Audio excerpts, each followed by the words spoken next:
படிக்கிறது எல்லாமே லைஃப்பில் பயன்படாது. இங்கே படிக்கிறது 10%, 5% தான் வச்சுக்கோங்களேன். மனிதர்களோட பழகுவதான் இங்கே எளிது. இங்கே எல்லாம் வளர்ந்துருக்காங்க. பழகிறது தான் வாழ்க்கை.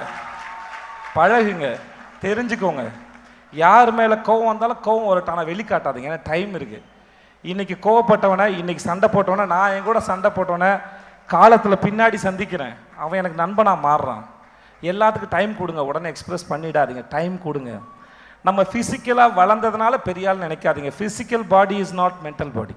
அதை ஒட்டும் வச்சுக்காதீங்க. இது ரெண்டும் வேறு வேறு. அது நம்ம அம்மா அப்பா உயரத்துக்கு வளர்ந்துட்டோம், நமக்கு ஏதோ தெரியுதுன்னு நினச்சிக்கிறோம். நம்ம அப்படி நினச்சிக்கிட்டு இருந்தோம். நம்ம ரியலைஸ் பண்ணுறதுக்கு நமக்கு 40 வயசு ஆகும். அப்போ நினச்சி பார்ப்போம். அப்போ காலேஜ் போட்ட பார்த்தா ஜாலியாக இருக்கும். ஆனால் அப்போ அதே சமயத்தில் அந்த சமயத்தில் என்ன மைண்ட் செட்டில் இருந்தோன்னு சேர்ந்து யோசிக்கணும். ஸோ டைம் கொடுங்க, டைம் கொடுங்க. இன்றைக்கி இருக்கிற வியாபார உலகம் உங்களுடைய நேரங்களை திருடுவதற்கு தயாராக இருக்கிறது.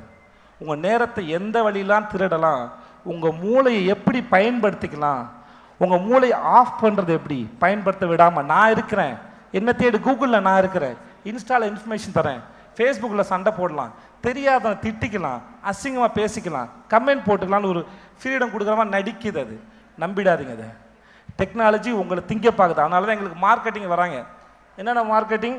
உங்களை அதுக்குள்ளே கொண்டு வந்துட்டு உங்கள் மூலமாக பொருள் விற்கிறதுக்கு உங்களை முதல்ல பயன்படுத்த வைக்கிறது. அப்புறம் மார்க்கெட்டிங் அது கொண்டு வருது. அதில் காசு பார்க்குறது. அதுக்கு முதல்ல நீங்களாம் அதை பயன்படுத்தணும். நீங்கள் பயன்படுத்தி நீங்கள் நிறைய பேர் இருந்தால் தான் அதில் மார்க்கெட்டிங் பண்ணி காசு பார்க்க முடியும். ஸோ உங்களை எப்படிலாம் பண்ணால் உங்களை பயன்படுத்த முடியும், என்னெல்லாம் சாப்பிட வைக்கலாம், என்னெல்லாம் சாப்பிட்டா நீங்கள் நோயாளி ஆவீங்க, என்னெல்லாம் நோயாளியானே என்ன மருந்து சாப்பிடுங்க, எவ்வளோ நாள் பேஷண்ட்டாக கஸ்டமராக இருக்க முடியும், உங்களை எப்படி ஆட்கொள்ளலாம்ங்கிறத இந்த உலகம் ரொம்ப ஆர்வமாக இருக்குது. நம்மளை மயக்குவாங்க. ஜாகிரதையாக இருக்கணும். எல்லாத்துலேயுமே அதை ஆணி வேற தெரிஞ்சுக்கோங்க, அந்த ஆரிஜினை தெரிஞ்சுக்கோங்க, ப்ராசஸ் தயவு செஞ்சு புரிஞ்சுக்கோங்க.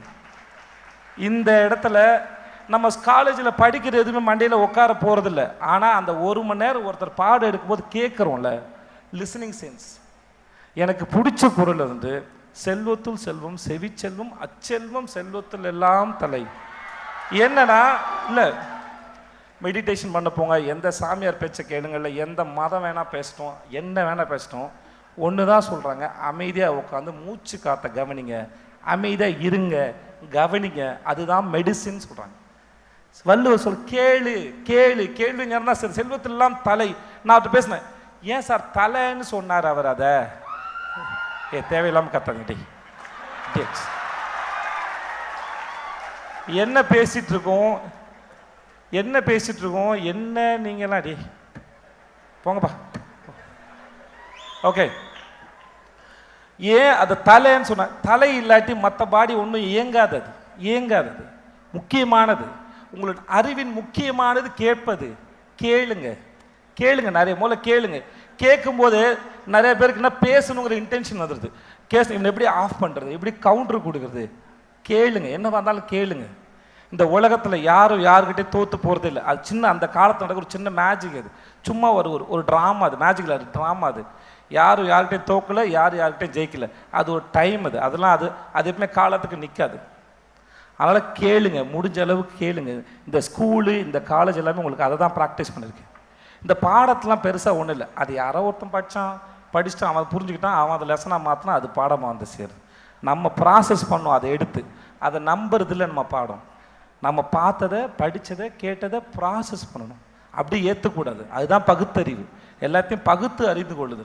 அது கடவுளாக இருக்கட்டும், சக மனுஷனாக இருக்கட்டும், எந்த கருத்தாக இருக்கட்டும், அது எவனாவனாக இருக்கட்டும், கருத்தை பாருங்கள், கருத்தை சொன்னவர்களை பார்க்காதீங்க. கருத்து உங்களுக்கு பயன்படுதா இல்லையான்னு மட்டும் பாருங்கள். இல்லை அவ்வளோ டயர்டாகல.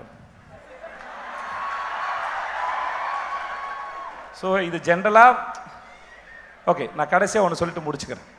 இப்போ நம்ம எல்லாரும் சாப்பிட்டோன்னா சாப்பிட்றத ஜீரணம் பண்ணுறதுக்கு ஒருத்தருக்கு ஒரு மெட்டபாலிசம் இருக்கும் இல்லையா?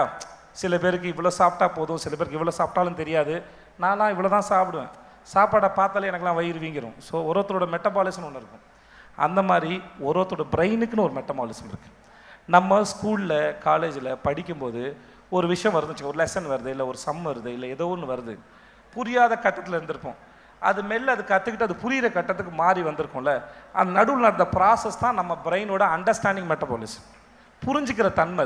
அது ஒருத்தருக்கும் மாறுபடும். எனக்கு பிறந்திருந்த என் பிள்ளைங்களுக்கு மாறுபடும், நான் கருத்து பகிர்ந்து என் நண்பர்களுக்கு எனக்கு மாறுபடும், எல்லாருக்கும் அது மாறுபட்டுக்கிட்டே இருக்கும். அதனால் நம்ம ஒரு விஷயத்தை எப்படி புரிஞ்சுக்கிறோம், நம்மளோட பேசிக் தன்மை என்ன அதை அப்படின்னு அதை தெரிஞ்சுக்கோங்க, நம்மளை புரிஞ்சுக்கோங்க. கண்ணதாசன் ஒரு பாட்டில் சொல்லியிருப்பார், தன்னை தானும் உணர்ந்து கொண்டு உலகத்து சொல்பவர்கள் தலைவர்கள் ஆவது இல்லையா. புக்கை படிக்க சொல்லலை, செல்ஃப் அனலைசேஷன் ரியலைசேஷன், நம்மளை புரிந்து கொள்வதுதான் சிறந்த பாடம், நாம் தான் சிறந்த புஸ்தகம். இது மோட்டிவேஷன் ஸ்பீச் இல்லை, தயவுசெய்து எடுத்துக்காதீங்க. It is out of my experience. நான் கேட்டதுலேருந்து வரேன். இங்கே ஒரு 1000-2000 பேர் கேட்கலாம், இல்லை நிறைய பேர் குப்பை நினைக்கலாம், தேவையில்லை நினைக்கலாம், சும்மா நினைக்கலாம். ஆனால் இது 5-10 பேருக்கு போய் சேர்ந்தாலும் போதும். ஏன்னா கேட்குற எல்லாருக்கும் போய் சேராது. எல்லாருக்கும் போய் சேர்ந்தால் எல்லாரோட ப்ராசஸும் வேறு. ஒரு விஷயம் ப்ராசஸ் ஆகணும்னா முதல்ல அந்த விஷயம் என்னன்னு கேள்வி கேட்கணும். எல்லா அறிவையும் சந்தேகப்படுங்க, கேள்வி கேளுங்க, அப்புறம் அதை புரிஞ்சுக்க முயற்சி பண்ணுங்க. கேள்வி எழுப்புங்க, பதில் பின்னாடி வரலாம். உங்களை சந்திச்சதில் மகிழ்ச்சி. நன்றி. வாழ்க வாழ்க வாழ்க. எல்லாத்தையும்